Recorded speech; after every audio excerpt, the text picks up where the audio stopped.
On this perfect day, we gather at this place that we all love. And of course, this place that for so very long, Dick's eyes gazed out upon the waters on the good days, the beautiful days, the sunny days, and the rainy days. And so your presence here today is so much appreciated as we celebrate the life of a very, very great man. A man who made this world a better place, and a man who found love in his heart for so many around this world. And so as we remember and we laugh and we cry, we know that he is in good hands in this moment as we continue to gaze upon this water and this place that he loved so much. And so I'd like to invite Chris to come forward and to offer some words about his dad.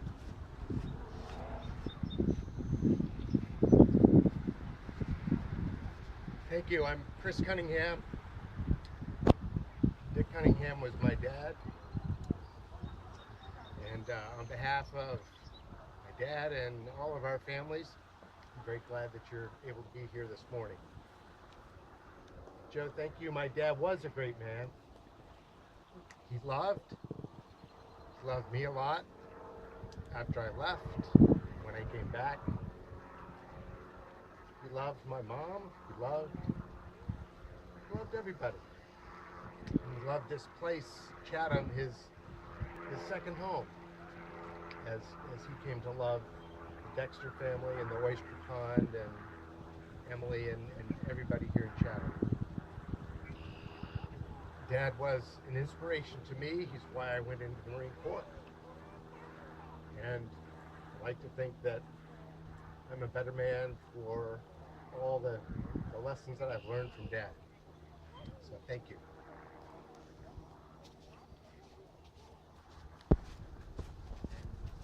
Chris, the younger son, right? Scott, sorry, Scott, the younger son, right? Yes. Thank you, Chris. So, a few years ago, Dad started working on a memoir about the people and places, memories that are special to him. And the history really paints a picture of a man that was living a life in his early years, really a lot like Indiana Jones, the Raiders of the Lost Ark. I mean, he had a 1943 Harley Davidson, joined the Marine Corps, flew fighter jets, traveled around the world. And as you said, Chris, he was really a man of big ideas and big risks. And his story shows how he reshaped his life again and again in positive ways. Always one step ahead, and always making all of us feel special, his family, his friends, and complete strangers. A lot of times, just complete strangers, reaching out a hand. And he really made us feel special as a dad, and a husband, and a grandpa, and a friend. But this morning I want to share a few things that aren't in that bio. So Dad was a real Renaissance man, and he believed in hard work and straight talk. He stood for things that were bigger than himself. Things like the bond of family, the American work ethic, and to support and defend the Constitution. He stood for honesty and candor. And he stood for reaching deep, really deep, to love and to build and shape a family. Much more than some trite phrase on a Hallmark card or a voicemail or a text message. He really gave us all. I remember one time during my teen years, I stayed out a little bit late past curfew. And as I came in the house, he said, among other things, he said, "Scott, you're a Cunningham. You need to remember that. This is not what Cunninghams do." And he proceeded to tell me for probably 45 minutes the rest. And so he believed in working hard to make a living, but also to make a home. Using all types of tools and work and sweat equity and things like giant pry bars. Mom, you remember the giant boulder to put in the gas tank. And sledgehammers with a maul to split wood. And I mean over your head, And he knew a snapping turtle when he saw one, and he was smart enough to keep distance with a snow shovel. You remember, Mom? So, what else? He was competitive, and he was compassionate. He always said, thank the hostess, hold the door for the next guy. Compliment the parents at the table next to you at a restaurant who are struggling with their toddlers. So what was his ideal weekend? Dad's ideal weekend usually involved a lot of time outside and in the basement to sort nuts and bolts, remember, right? Or just to fashion some widget out of a coat hanger with a pair of needle-nose pliers. He was a real tinkerer. He loved to putter. One afternoon I came up to 113 Queen Anne and he was restringing the webbed chairs, the beach chairs. He was that guy that would re-web the beach chairs. But a lot of weekends resulted in a split thumbnail or two from some broken tool that gave out on him, or a sliced finger from woodworking, or sore muscles from men's doubles, or 18 holes of golf, or both, painting a room, or just working hard around the yard. And I have two words for Will and Allison: stick patrol. He invented the stick patrol. On one occasion, I remember, he poured about a quart of gasoline on a giant pile of leaves. And I thought he was going to light it, right? But he said, no, wait a little bit. Step back, let it soak in, wait. And then he threw the match. And to this day, I've never seen a pile of leaves lift up 4 feet off the ground like it did. He didn't do that a second time. But it wasn't just physical labor. I mean, he taught me and he taught all of us, all of you, things that when it comes to success in school or at work, the concept of concentrated effort time. Really put your head into it. Stop everything you're doing and focus. And that was great. And I appreciate that from Dad. Dad was also a master of written communication. He knew how to write a great resume, a cover letter, a gushing letter, a complimentary note, a thank you note, or a real zinger. One time, even writing the president of Sears Roebuck about some warranty that came up short.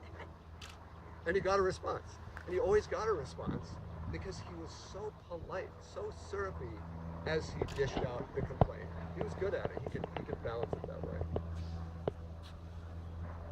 So thanks for those kind of lessons too, Dad. And lastly, Dad loved to read.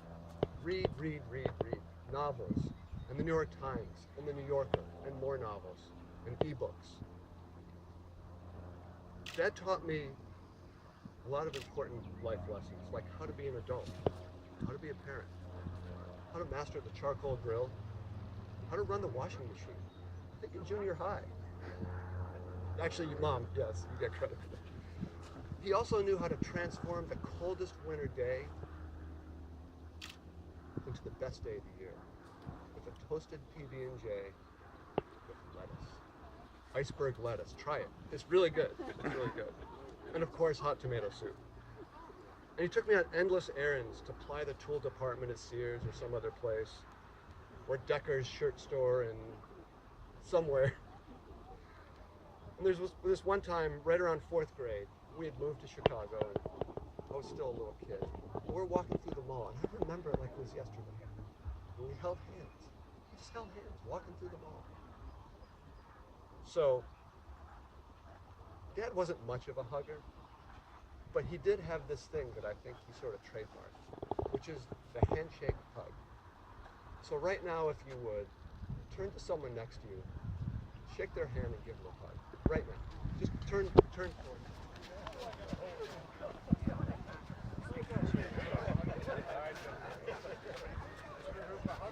Thank you. I'll wrap up real quick. Thank you. He would love to see that. So if we ask then, what remains now of Dick Cunningham? I say quite a lot. Mom, Chris, Will, Allison, little George, Christopher, Noel, Phil. Dad was our best friend. We shared a lot of time and a lot of memories, especially here in this place.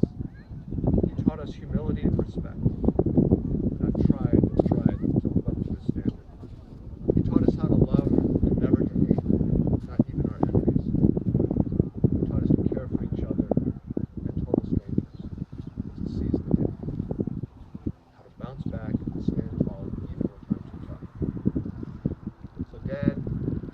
still here. You're in me. You're with all of us. Thanks.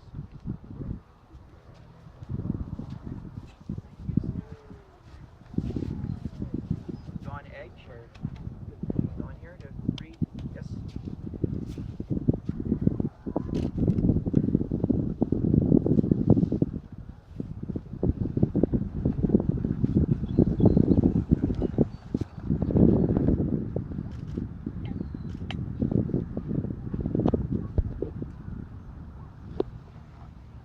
We're to read a poem, High Flight, by John Gillespie McGee Jr. He, like that, was a fighter pilot. An American, who joined the Royal Canadian Air Force and was stationed in England, where he went to fight part the war being waged over England by the German Air Force.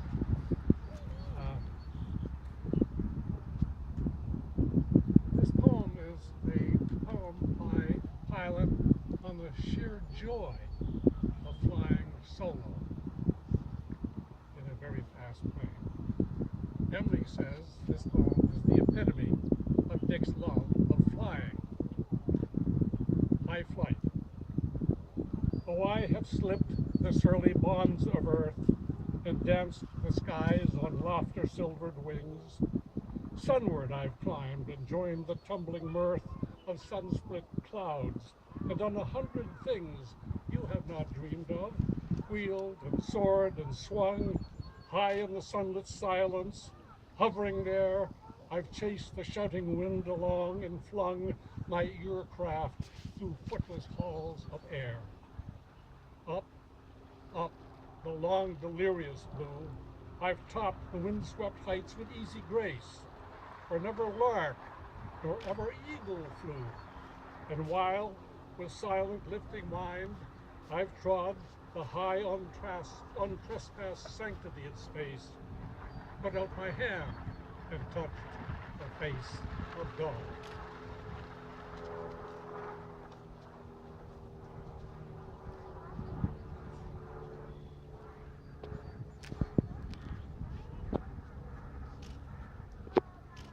And now a reading from Paul's first letter to the Corinthians. If I speak in the tongues of mortals and of angels, but do not have love, I am a noisy gong or a clanging cymbal. And if I have prophetic powers and understand all mysteries and all knowledge, and if I have all faith, so as to remove mountains, but do not have love, I am nothing. If I give away all my possessions, and if I hand over my body so that I may boast, but do not have love, I gain nothing. Love is patient. Love is kind. Love is not envious, or boastful, or arrogant, or rude. It does not insist on its own way. It is not irritable or resentful. It does not rejoice in wrongdoing, but rejoices in the truth. It bears all things, believes all things, hopes all things, endures all things. Love never ends. But as for prophecies, they will come to an end. As for tongues, they will cease. As for knowledge, it will come to an end. For we know only in part, and we prophesy only in part. But when the complete comes, the partial will come to an end. When I was a child, I spoke like a child. I thought like a child. I reasoned like a child. When I became an adult, I put an end to childish ways. For now we see in a mirror dimly, but then we will see face to face. Now I know only in part, then I will know fully, even as I have been fully known. And now faith, hope, and love abide, these three, and the greatest of these is love. The word of the Lord. Thanks be to God. Many of you were fortunate to see the world through Dick's eyes, and I just have thought over the past few days, all that he saw on the East Coast, this beautiful setting, these beautiful seas. On the West Coast, all the sights and sounds there. And in the middle of the country as well, and around the world, the things he saw on boats, the things he saw out of planes, the sunsets, the sunrises, the unsettling times, times of war, but yet also times of great peace. And he was a man who, through all of these things, through all of these moments, and all of these places, as you've heard by his sons, lived a life of love. This reading could have been written about him. Love is patient, love is kind, love is not resentful, love is not arrogant. It's become a bit of a cliche these days, but sometimes it is said we are challenged as people of faith to preach the gospel at all times, but only use words when necessary. Dick never had to use words because his actions, his endeavors, his life with Emily, his life with his boys, his life in communities around the world, his life as a professional pilot and so many other areas, he lived a life of love, of compassion, of seeking peace. And so as we gather here today and we remember and we weep, and hopefully we will turn those tears of sorrow into laughter and joy. We know that he is continued to look down on this place and upon all of you, for the love of God is eternal, and the love of God never ends. The love of God is the greatest gift of all, and it is because of that love, regardless of where we find ourselves or what we might think or what we might believe, that love sustains us and continues not only to sustain Dick today, but forevermore, and in that life to come that awaits all of us. I would like to ask Bob to come forward and offer a short poem.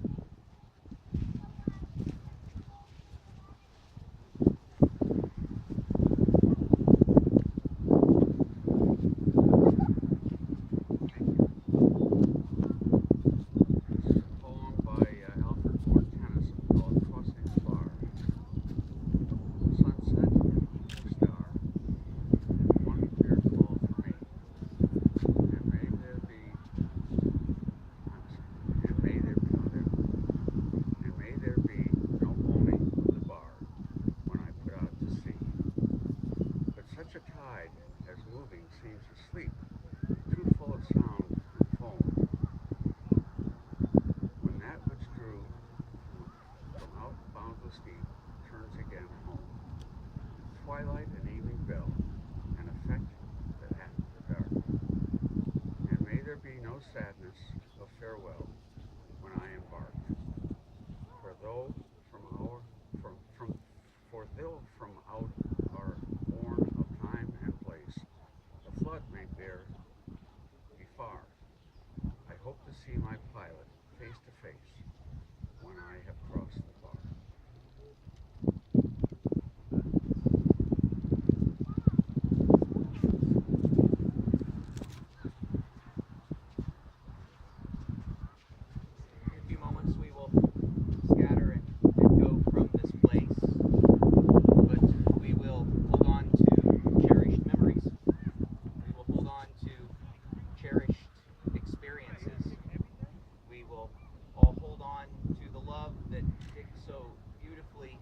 Exhibited and demonstrated and gave to all of us.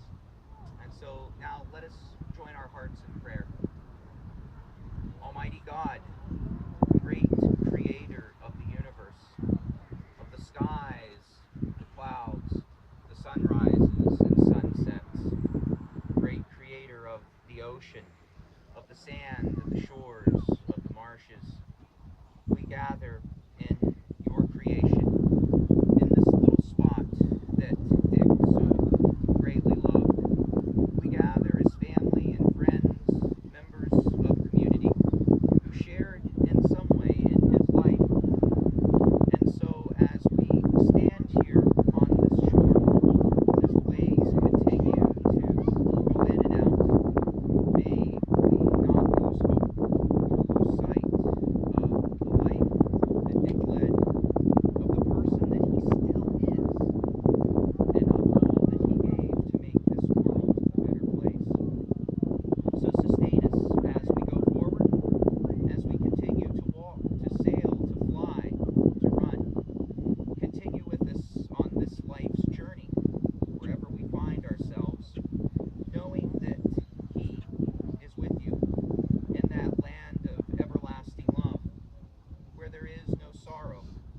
sign. And so, in this moment, O God, we gather and we commend to you his life, his soul. Into your hands, O God, we commend thy servant Dick, a sheep of your own fold, a lamb of your own flock. And so receive him now into your everlasting arms, where there is no sorrow, no tears, but joyful laughter, love, and life everlasting. Amen. And may the Lord bless each one of you. May the Lord be with you. And may the light of God and the love of God be with you this day, this night, tomorrow, and forever, evermore. Amen. Alleluia.